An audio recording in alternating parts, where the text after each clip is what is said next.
So as we think through the relationship between your beliefs birthing your behavior, it's important that we identify the difference between feelings and facts. So a great example of feelings versus facts, I go back to my daughter, Genesis. My daughter's biracial. I'm black, obviously, and my wife is white. Coming into the world as a biracial child, she has two cultures for her family, one that's Caucasian, that's white, one that's African American. And so in white culture, she would be told by my wife's family that her hair was beautiful when it was curly. It's naturally curly. And every now and then my wife would press her hair out and it would be long and straight. And so when she's with the black culture family, they're like, oh, your hair is so pretty.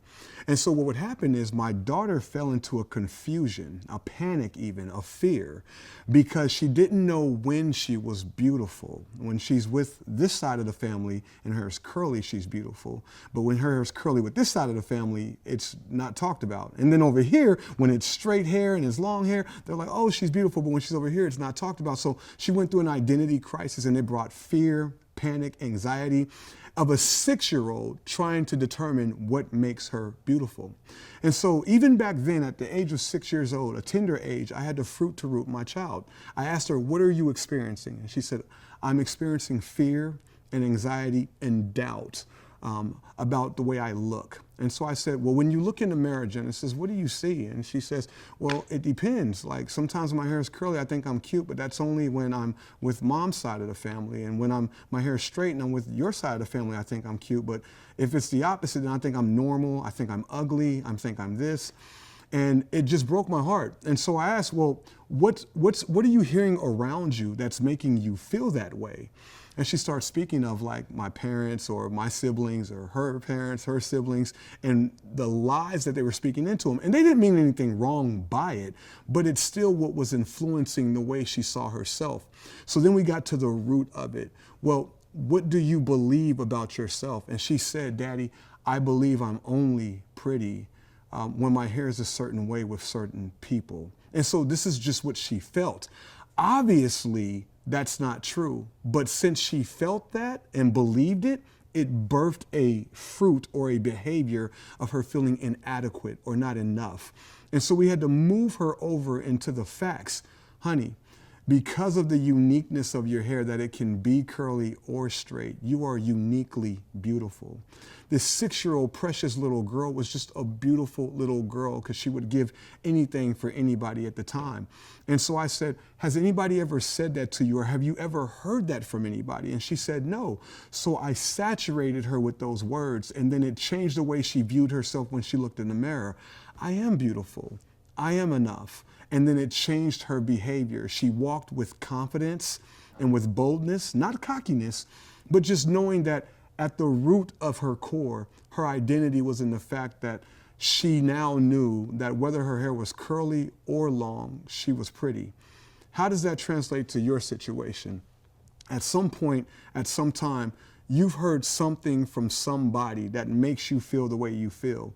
And it is manipulated, perhaps even accidental, the way you believe what you believe. And so we look at the fruit of this side, the feelings tree per se, and we say, what do you feel?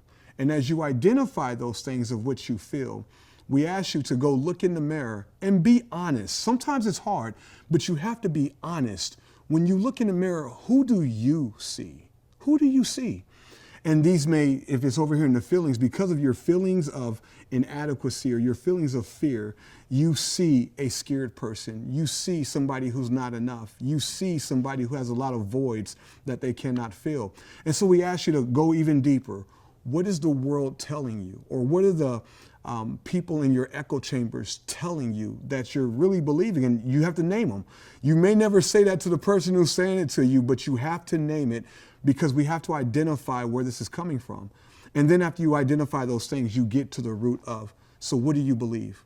What do you believe because of what they're telling you? And what you may find is that you're being hurt by things that are just the way people feel, or traditions, or culture.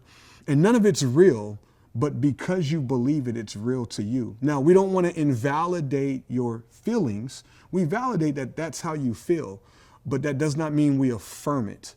So we validate that you may feel that you're ugly, that you may feel you're not enough, that you may feel you'll never have enough money, or you may feel that you're unimportant without your job or your position. We validate that you have those feelings, but we do not affirm those as facts.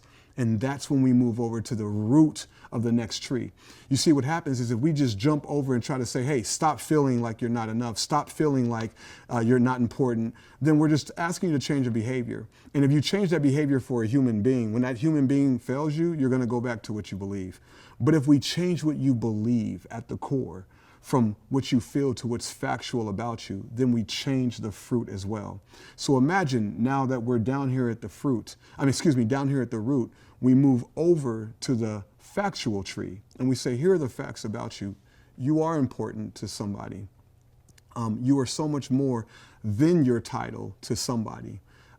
You are these things. And when we move up, we find out who those somebodies are. We tell you, go run to the people around you who never cared about your title. Go run to the people around you who you didn't have influence because you were the big head honcho in your company. Go run to the people that know the darkest things about you. Go run to the people who depend on you outside of your pocketbook or your bank account or your knowledge. Go run to those people who know you most intimately. Intimacy is information. And ask them, who am I to you? And let them tell you who you are. Let them just saturate you with words of uplifting as they tell you, hey, to me, this is who you are.